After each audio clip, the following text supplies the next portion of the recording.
everybody. 820. Congratulations, Bills fans.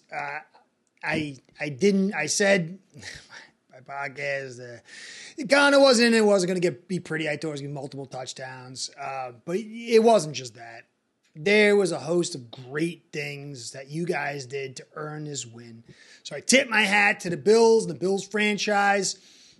McDermott and Dorsey were exceptional in their preparation and their delivery of the game plan. And then underneath that, the players supported that to the tune 48-20. So I told my Dolphins, fellow Dolphin fans and viewers and their podcast, this is a game. You got the win, you got the tiebreaker, that's permanent, and then the injuries. I don't know if my man Tehran's out for the season. I felt really bad. I said that in the last podcast for White because I could feel it. It was palpable. It was visceral. It really shows how much the guy wants to play, how much he's going to go through. He knows, and this could be the end for his career, especially if it's Achilles, knee, and he hasn't really been the same. So I feel bad for that. But the injuries and then that win column thing is the only stuff that carries forward. Bills and Dolphins will meet again week 18, and everything could be different. Both teams could be at the bottom of the division, and the Jets and the Patriots could be at top. I mean, I'm not saying it's likely, but anything can happen. It moves. But this was a great win for you guys to dominate in your house, and to do it in a very powerful fashion. And now I'm going to have to go through the coverage. Still a little sore, but I will do what I always do and be professional and evaluate your team fairly. And so I take the Dolphin hat off now. Like it should be moving a cup through. I don't know why I put that there. What I really like the most is Dorsey. Some people may have not watched me for a while, but before the beginning of the 2020 season, I said, you need pass balance. You need to run the football and pass balance. You need to be under center more. You need to work the play action. And if you do these things, Josh Allen will be at his best, and this Bills team will be at its best. And I've been hoping for that for you guys as an evaluator, year after year, game after game.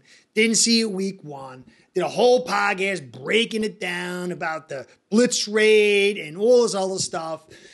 And then week two came, and it was the perfect game plan. And I was happy for you guys. I was calling Dorsey shaky bones because it was always go deep, baby. Allen bailed me out. Then I saw week three, and I thought it was a departure from week two. And I got concerns back. But I did like some nuanced additions to your draw game with the draw fire and draw semi-fire. Basically, instead of the draw play like this, the linemen fire out in fire, and then in semi-fire, have to go like this, pretending like it's a pass block, and the yellow fire out, and sometimes you were pulling guys. And so I thought that was very creative. And I said, if you can add that to week two, you're going to enter your final form as an offense. And yeah, that's what you did this week.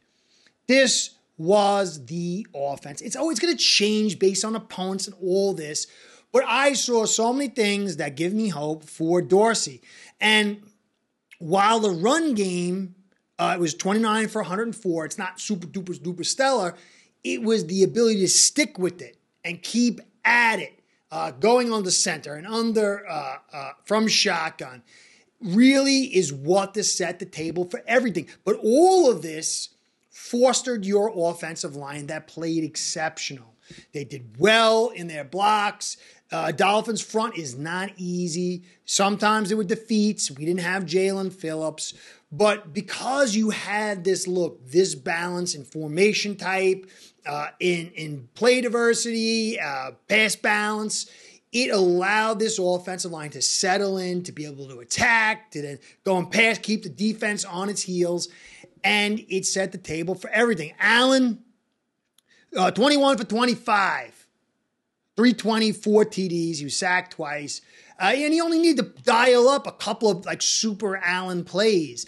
And that makes him more potent. Less is more. I've been saying that for a while. And Dorsey, if he does not forget this, again, it's going to change a little bit here and there, but the general thematics of this offense, this team's going to be ultra dangerous.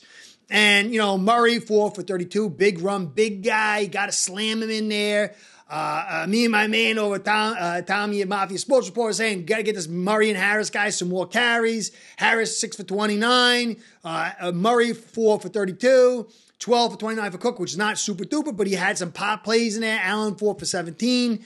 So this was the backbone. Diggs, 6 for 120, 3 TDs. Now, to understand, though, that the Dolphins have Ramsey down. Kohu's not meant to play that spot. He has struggles against mid to late clock. And so it was taking advantage of the weakness. But because of Allen, because of the diversity, Fangio had to play it a certain way. And so this all kind of came together to allow Diggs to have the game he has. Davis had the big plays. Dalton, Kincaid had a good game. Cook had the 1 for 48.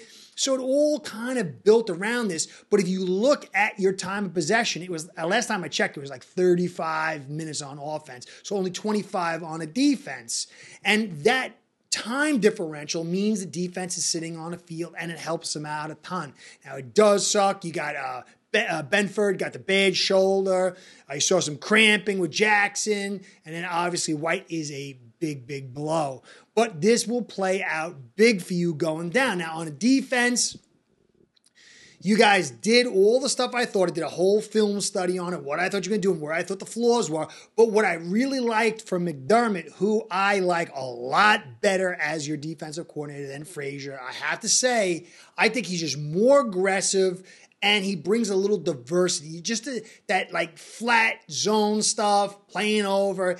It kind of is like, okay, we know what it is. But there was a lot of different. We played that kind of like bunch look and we let the guys go. So the McDermott had decided to have guys bump them off the line of scrimmage. There's small receivers. And that little nuance added more time on the clock for Tua to get rid of the ball, more time for you to get inside. Now, again, so if you don't know, Dolphins were down Connor Williams and we lost Tehran. This offensive line is gutted without those two players. They're 2 of the 3 key players that keep this whole thing up. And as I've said for a long time, offensive line makes the NFL world go around. Torrance did a great job. Your whole offensive line seems to have risen with the addition of Torrance, who's really locking stuff down. So the defense played really well. You made some big plays. You got some sacks, and you still win. I mean, you're losing White. Hopefully not, but it seems that way. And then you got Vaughn coming in. But the addition of Vaughn is going to be huge for what you guys want to do. It's going to be interesting now. Elam's going to have to step in and see what, I mean, he's your first round pick. I just can't imagine. Is he that big of a bust? You got to let me know. I got to start doing some research. It's very curious. But this Bills team got its punching mouth, and everybody from the staff to the players stepped up and delivered a huge win. You've got the lead in the division. I believe you're tied for first in the AFC. And so this is a huge win for you guys. Nothing's guaranteed. Anything can happen in the NFL, as you can see. But with Dorsey doing what he's doing, with this balance, letting that defense rest, you've created the best recipe for success. Now, I do believe the Dolphins are going to be at your heels. It's going to be interesting to see if Tehran's down for the season. It's going to be very, very, very tough. But we'll see what happens. I still think this division is going to come down to week 18. I am interested. Let me take a quick check to see what's going on. Is the Cowboys? Oh, that's later on today. The Cowboys and the Patriots. The Patriots, I think, are going to be very interesting. If they lose here, they're finished. But if they win this game, it could make it interesting. Oh, no, they're getting trashed, 28-3. I think that's the end of the Patriots. So this is going to be the Dolphins and the Bills going for this AFC East, and I believe that week 18 is going to be critical. I think the Patriots are now kaput. This 28-3 is a grim sign for the Patriots and the Jets. I don't know what they're going to do about a quarterback, but if they don't get a quarterback, they're finished. So, guys, congratulations for what you did. McDermott is really showing to be an excellent D coordinator as HC. Dorsey is pulling it together. I won't call him shaky bones unless he totally goes off the rails. If he keeps going like this, though, you're going to have a great chance to be the team to take this AFC East. But again, I got to believe my Dolphins. They're going to be there for you. So anyway, congrats. Good game. I'll have more coverage for you when I recover. I've taken an ego blast, so I got to start looking at the film now. But catch you next time. Be well. See you soon. Start building your own online sports book today by getting signed up with aceperhead.com service that'll allow you to book action on sports from all around the world.